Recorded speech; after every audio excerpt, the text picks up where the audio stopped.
আসসালামু আলাইকুম। আবু হুরায়রা রাদিয়াল্লাহু আনহু হতে বর্ণিত, তিনি বলেন, এক ব্যক্তি রাসূল সাল্লাল্লাহু আলাইহি সাল্লামের নিকট এসে জিজ্ঞাসা করলো, মানুষের মধ্যে কে আমার সৎ ব্যবহার পাওয়ার বেশি হকদার? রাসূল সাল্লাল্লাহু আলাইহি সাল্লাম বললেন, তোমার মা। সে বলল, তারপর কে? রাসূল সাল্লাল্লাহু আলাইহি সাল্লাম বললেন, তোমার মা। সে বলল, তারপর কে? রাসূল সাল্লাল্লাহু আলাইহি সাল্লাম বললেন, তোমার মা। সে বলল, তারপর কে? রাসূল সাল্লাল্লাহু আলাইহি সাল্লাম বললেন, তোমার বাবা।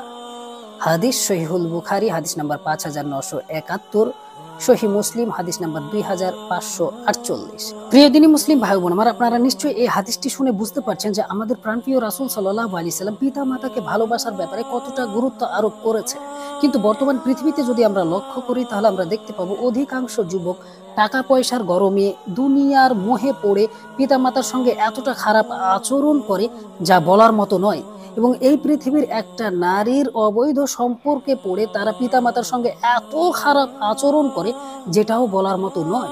একজন নারীর প্রেমে পড়ে পিতামাতাকে মারধর পর্যন্ত করে, টাকা পয়সার মোহে পড়ে বাবা মাকে তুচ্ছ তাচ্ছিল্য করে, এমনকি শেষ বয়সে তাদেরকে বৃদ্ধাশ্রমে রেখে আসে। এবং বিবাহিত জীবনে যে সমস্ত পুরুষ গেছে, তারা স্ত্রীর কথা শুনে, আমি সবাই বলছি না, তবে অধিকাংশ, তারা স্ত্রীর কথায়, শ্বশুর শাশুড়ির কথায়, আরো অন্যান্য মানুষের কথায় পিতা মাতার সঙ্গে এত খারাপ আচরণ করে যা বলার মতো নয়।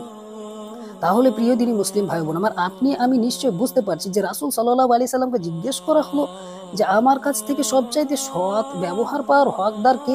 রাসূল সাল্লাল্লাহু আলাইহি সাল্লাম পর তিনি বললেন, তোমার মা। তারপর বললেন, তোমার বাবা।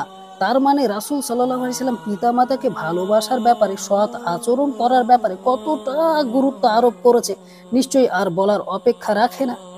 কিন্তু তারপরেও আমরা মুসলিম দাবিদার, আমরা মুসলিম যুবক, ইসলাম ধর্মের অনুসারী দাবিদার হওয়ার পরেও আমরা পিতামাতার সঙ্গে এত খারাপ আচরণ করি যা বলার মতো নয়। তাই বলবো, যে সমস্ত মানুষ পিতামাতার সঙ্গে খারাপ আচরণ করেন তারা অনতিবিলম্বে আল্লাহ রাব্বুল আলামিনের নিকট আত্মসমর্পণ করুন, রাসূল সাল্লাল্লাহু আলাইহি সাল্লামের আদর্শকে নিজের জীবনে বাস্তবায়ন করুন। না হলে আপনাকে এত বেশি পস্তাতে হবে যা কল্পনাও করা যায় না। তো যাই হোক, প্রিয় দিনী মুসলিম ভাই বোন আমার, আপনারা সকলেই ভিডিওটি শেয়ার করে ছড়িয়ে দেবেন ইনশাআল্লাহ। এবং অবশ্যই পিতামাতার সঙ্গে সৎ আচরণ করবেন যে কোনো মূল্যে।